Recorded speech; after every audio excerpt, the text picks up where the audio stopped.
What's going on, everybody? It's your boy BRX Media back with another video, and today we're going to be reviewing my 4K Blu-ray combo copy of Spider-Man Into the Spider-Verse.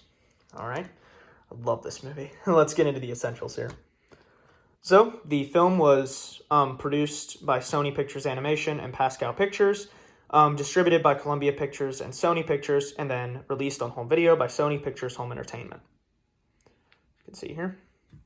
It was directed by the three-person team of Bob Persichetti, sorry if I'm messing that up, Peter Ramsey, and Rodney Rothman, and written by Phil Lord and Christopher Miller, which they are an awesome team who directed the Lego Movie and Cloudy with a Chance of Meatballs, two underrated masterpieces.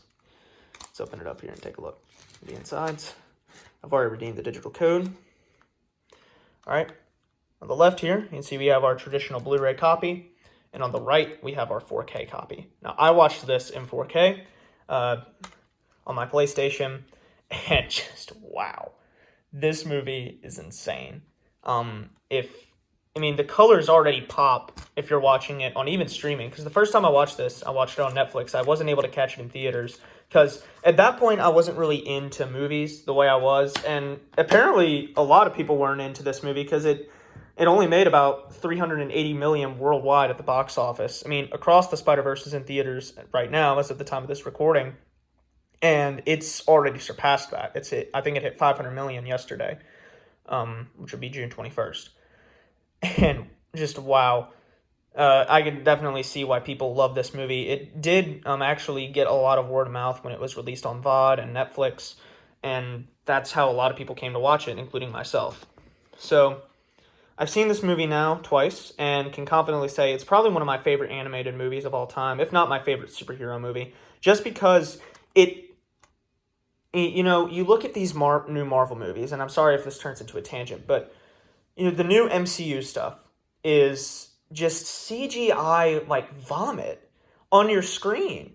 It's not even pleasing to look at. I mean, we watched the Marvels trailer, and I already didn't really care for the Captain Marvel movie just because, I just didn't appeal to me.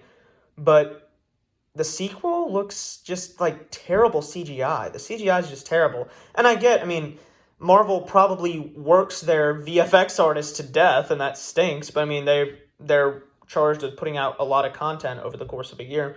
But this movie was almost like a labor of love and like a love letter to the comics. And when Stan Lee had a cameo appearance in this was his final one, I believe.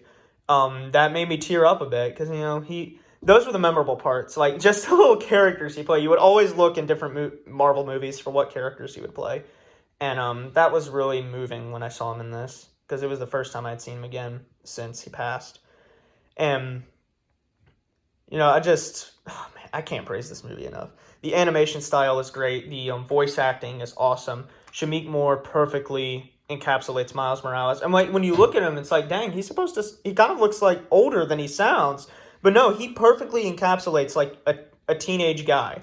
Just hanging out and goofing around. Jake Johnson does really well as Peter Parker. Hailee Steinfeld is awesome in all her roles, but she really shines as Gwen Stacy. And just, wow, this movie is absolutely insane. So let's read the description here before I forget. Phil Lord and Christopher Miller, the creative minds behind the Lego Movie and 21 Jump Street, bring their unique talents to a fresh vision of a different Spider-Man universe with a groundbreaking visual style that's the first of its kind.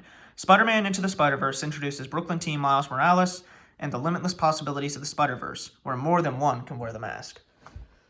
So just the amount of fun that this movie is, it's just nonstop fun for roughly 2 hours. That's how long this one is. The sequel is a little longer. But it just shows you, this movie did win the Best Animated Feature Oscar in 2018. Well-deserved, in my opinion, because this movie, I don't care what you say. You can dislike the movie, but you can't deny the influence it's had on animation. We have Puss in Boots, The Last Wish, Teenage Mutant Ninja Turtles, Mutant Mayhem, a couple other DreamWorks and Illumination stuff. It all just, they're starting to take advantage of this sort of comic book, stop-motion visual style, which looks absolutely beautiful in 4K, by the way. So if this is the definitive way to watch this movie. I know a lot of people think of animated movies as being just for kids with the infamous Oscars 2021 moment where those actresses were saying, oh, these movies are so great for kids and your kids just bug you to watch them. I'm a legal adult, and I love this movie. It just makes, I mean, yeah, it kind of makes you feel like a kid again, but it's also fun because it has really heartfelt messages, and it gets into some pretty deep stuff, like, family issues. And apparently Across the Spider-Verse just amplifies those farther. I'm going to see that in theaters in a few weeks. Been real busy, and I haven't been able to, which kind of irks me.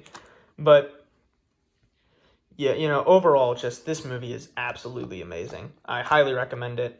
It shines on 4K Blu-ray, and as I said before, it just redefined animation with the way that it was just made. I mean, it was so well made. It was such a labor of love.